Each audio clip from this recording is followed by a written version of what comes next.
So, first things first. Apparently, Mavuika made an oopsie and forgot to tell Shilenin that the ancient name she was told to forge was actually for an outlander, which is basically impossible to do. We purified the Wayub, we went to the Night Kingdom, and even with all that done, it still won't work because you gotta be from Natlan. Otherwise, the Night Kingdom won't record your deeds, which I guess is what's needed to forge an ancient name. But Shilenin's built different, and she's gonna try nevertheless. So we decide to consult an expert on the Night Kingdom, a woman named Citlali from the Masters of the Night Wind, and the current 5-star banner. Or maybe not. When does this video come out? We contact her indirectly through Kinich, since we broke her spirit stone and stuff, but Kinich also has some important info to share. Oh my god, it's the 4-star. Wait, wouldn't it be funny if Ororon was one of the other 2 ancient name holders that we have to find? Wouldn't that be a coincidence? And then she ghosted us. But we go to the stadium to try and meet her there anyway. If you're anything like Paimon, you'd yap about the person who ghosted you too, cause, well, they aren't there. She's right behind me, isn't she? Turns out, she is there.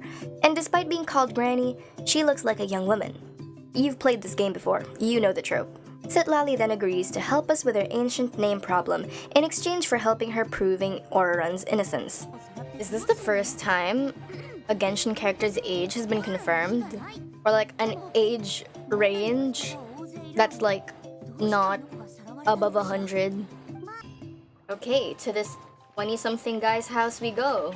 On the way to the place where Ororon was last seen, Citlali shares her powers with us to help us with our detective work for the day. Oh my goodness, I can see! With the powers, we can see things that only she can see, and we can also hear her thoughts. Turns out, she's really just a girl with insecurities.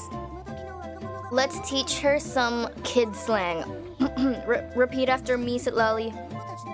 What the Sigma? We find a camp and hints of a struggle, like super secret tribe exclusive marks and leftover energy from a fight. But then, suddenly, the air speaks to us? Huh? Oh my god, the voices. And we're transported to the Night Kingdom by the one, the only, the 20-something-year-old Ororon.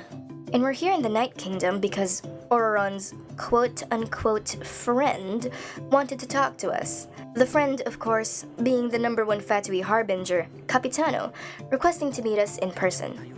Oh my god, I'm honored to be here. Is this not in person? Is it a more of an in-spirit kind of meeting? This was, in fact, an in-spirit meeting. We don't tell Citlali about it though, since Ororon wanted to keep her out of it. I took a nap. But she does tell us that she found the Fatui camp where Ororon's being held. Like, physically, in the real world. When we finally get to talk to him in person, he just says that if he hadn't gone, they would have taken Citlali instead. Which is so very obviously cap. So like I'm thinking, are these lies? What's the real reason you're helping him for? Because clearly, you guys were buddy-buddy, right? Like, anyway, later that night, we have a super secret meeting with Ororon, and, you guessed it, Capitano, who apparently knows quite a bit about us through Child. Child talked about me, whoa. And he wants us to consider his side of things regarding the future of Natlan.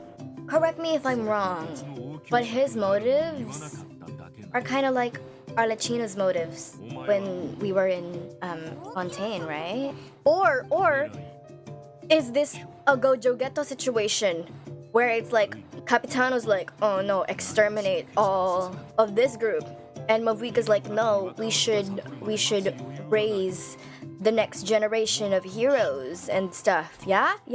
But before we can really confirm anything, we get interrupted by a furious Citlali, and there was like 10 whole minutes of scolding. You know those times when you're at your friend's house and their mom suddenly gets mad at them and you just have to watch in silence? It's kind of like that. Then Citlali gets wasted. But after she sobers up, we have a little heart-to-heart. You know, it's a good time to bring up that now, as I'm playing this, it's her birthday. Happy birthday, Sitlali! We talk a bit about her insecurities as an aged, powerful woman in her tribe, and a bit about Oraron and his backstory too. Oraron was abandoned as a child and has an incomplete soul, something the tribe considers to be a bit of a bad omen. So, they tried to use him as a vessel for lost souls, essentially as a sacrifice. He almost died. So yeah, boy's been through some trauma. And make sure to remember all that because there's a lot of character foliage and character parallelism to this backstory. Spoiler alert, it's all Capitano.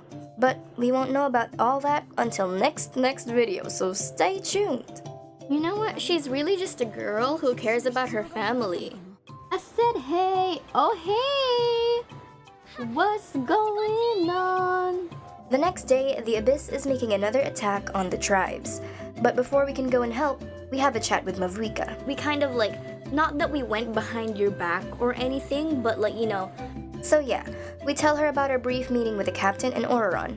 To explain her side of the story, she lets us in on some government secrets about the true power of the Gnosis, saying that if she did use the Gnosis, then she'd essentially be erasing all of Natlan's memories, culture, and history in the process of repairing the ley lines, which is obviously very bad. Historical erasure? No! Oh my god, I was right! It is Gojo Ghetto. It's a Gojo Ghetto mentality. Are they secretly Gojo and Ghetto? Jujutsu Kaisen? And Mavuika wears glasses too. And Capitano wears black. I don't know. Then we help out the tribes for a bit. Then when we go back to the speaker's chamber, we learn that Kuiku got hurt by the Fatui somehow. Cue flashback sequence. TLDR, they have a little sister stakeout, have another little sister squabble, and discover that the Fatui are looking for some ancient artifact called the Source Mechanism. Then, they get sister spotted, which was how Kuiku got hurt. The sisters go home. Sitlali arrives. She has a gem that's basically a USB drive filled with Oraron's memories, which we're gonna be watching right now. One night, some time ago, maybe a week ago, I don't know, Oraron meets Capitano when the Harbinger comes by his house looking for Sitlali. So he goes into his little stalker era and follows them around, learning about their motives and whatnot, and even learning that Capitano apparently has a lot of knowledge about the ley lines and the lost souls. Yeah, remember Oraron's backstory? It gives a lot of context here. Told you it would come in handy. Then it turns out that he saved Capitano from that big duel he had with Mavuika in the stadium because he wanted to know more about who is Capitano and why is Capitano. The end. Huh? That's it? You're gonna leave us on a cliffhanger? Anyway, well, that was Shiyu. Oh, that was Shiyu. This was Shiyu. That was me, Shiyu, and I will see you later. Bye-bye.